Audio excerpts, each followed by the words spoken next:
Washington AP, Detroit Pistons coach Stan Van Gundy used his team's trip to Washington to again voice his support for athletes who kneel during the national anthem and his opposition to President Donald Trump. Van Gundy was asked before Friday night's game against the Wizards what he hoped would result from the president's criticism of NFL players who refused to stand for the anthem and the resulting national dialogue about political activism by professional athletes. "I don't know what good can come out of anything the president has said," Van Gundy said.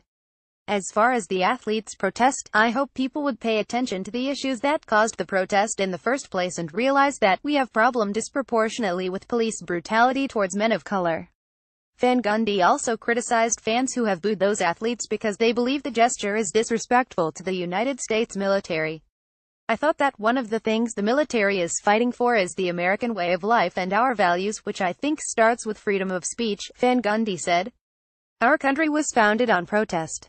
Otherwise, we would still be a colony of England. You would think people would appreciate nonviolent protests that will be made.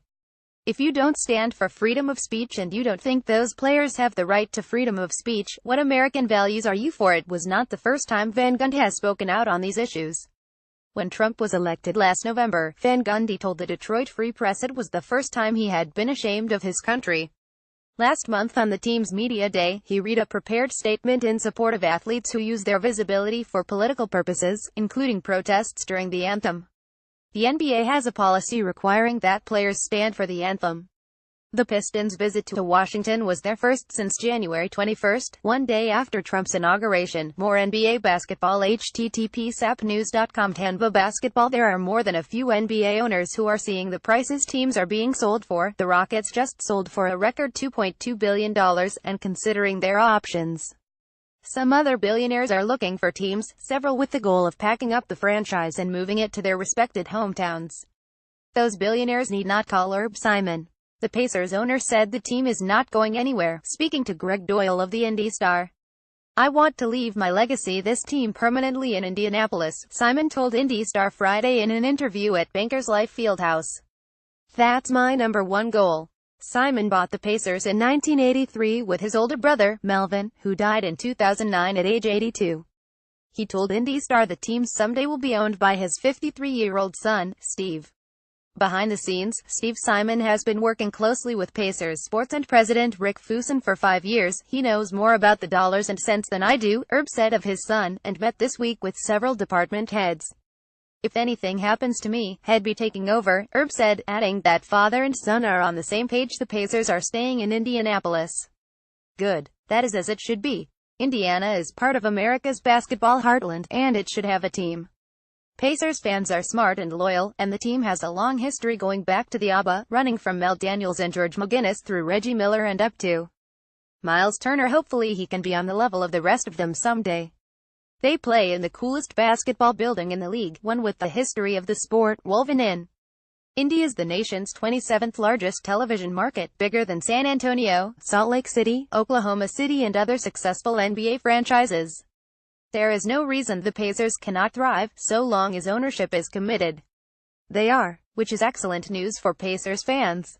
Cleveland AP, Cavaliers point guard Derrick Rose was held out of Saturday night's game against the Orlando Magic because of a sprained left ankle. Rose twisted his ankle after being fouled by Milwaukee's Greg Monroe while driving to the basket in the fourth quarter on Friday. Monroe grabbed Rose by his neck and pulled him to the floor. Rose landed awkwardly, but stayed in the game to shoot 2 free throws before going to the bench. The play was originally called a common foul but was upgraded to a flagrant one Saturday by the NBA. Jose Calderon started at point guard Saturday for the Cavaliers, who have won their first 2 games. Rose signed a 1-year contract with Cleveland in July. He became the team's starter when Kyrie Irving was traded to Boston. Rose was named the league's MVP in 2011 while with the Chicago Bulls, but has battled injuries since. Fans yelling obscenities at NBA players and trying to goad them into a response, always while camera phones are recording, has become a thing. DeMarcus Cousins will be paying $25,000 for responding to a fan cursing at him in Memphis. Kyrie Irving is likely going to get fined for an incident Friday night after the Celtics knocked off the Sixers in Philadelphia. It made the rounds on social media Friday night, with a fan yelling at Irving as he leaves the court. Kyrie, "Where's LeBron?" and Irving responding with a crude phrase. Here is the exchange as Irving leaves the court. Note the language is NSFW. If offended, don't watch the video. Saturday, Irving was asked about the incident, and he admitted he should have bit his tongue, but he has no regrets, as reported by Sherrod Blakely of NBC Sports Boston. "Hell no," Irving said when asked if he had regrets. "Man enough to record it on video, that's on him. I'm glad he got his ad name out there, and his 5 seconds of fame, and it's gone viral. That's the social media platform we live on."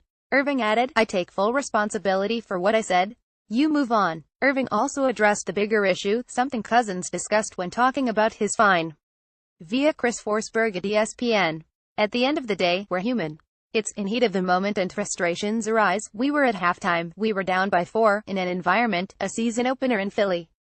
Being with a young team like we have here and staying composed, handling that before we go in the locker room and addressing what we have to do in the locker room and going out and handling business and getting the W, that's really the only thing that matters to me. It's up to the league at this point. But, like I said, I'm going to take full responsibility for what I said. I don't have any regrets for it." Irving is going to get fined. The league has issues with its players cursing at fans. Understandably. That said, the league may need to step back and consider situations like this. If fans are taunting players, at what point should a player be able to respond to the fan? Should arena security at the request of the officials, or maybe a player intervene? Players should not be asked to bite their tongue no matter what is said, and even if a fan paid for a ticket, it doesn't give them the right to cross any line. As more fans seem to go after their 15 minutes of social media fame baiting players, the league may need to reconsider where it draws its lines. With Rajon Rondo out 46 weeks with a sports hernia, the New Orleans Pelicans were looking for a solid backup point guard. This week, to make room to sign Richard Jefferson, the Denver Nuggets waived veteran Jameer Nelson. While other teams such as the Rockets were calling, the Pelicans and Nelson have reached a deal, reports both Adrian Wojnarowski of ESPN. Jameer Nelson has agreed to sign with New Orleans, league source tells ESPN. Adrian Wojnarowski at Jepsen October 21, 2017. Shams Charania of The Vertical at Yahoo Sports added this. Nelson, in his 14th NBA season, became the top free agent on the market and received interest from contenders such as the Houston Rockets and Oklahoma City Thunder and several other franchises that hope to add the respected and accomplished veteran. But for Nelson, the Pelicans represent an opportunity to play significant minutes and provide leadership. The Pelicans had a full roster of 15 players. They could have waited until next Tuesday and gotten a disabled player exception to add a 16th player, but they decided to go with something more permanent. The Pelicans are waiving guard Jordan Crawford, league sources tell ESPN. Adrian Wojnarowski at Jepsen October 21, 2017. JRUE Holiday starts at the point for the Pelicans, but with Rondo out, he was supposed to start next to Holiday. There is no depth at the position. The Pelicans can have Nelson step in and get minutes from the first time he steps on the court. Nelson is still a solid pick-and-roll point guard, but what he brings to the table the Pelicans need more is shooting. He shot 38.8% from 3 last season and is a good spot-up player. He can penetrate and make plays off handoffs as well, but it's his shooting on a team that needs it that will be most valued. The Pelicans have started the season 0-2 with losses to Memphis and Golden State. They take on the Lakers in Los Angeles Sunday night.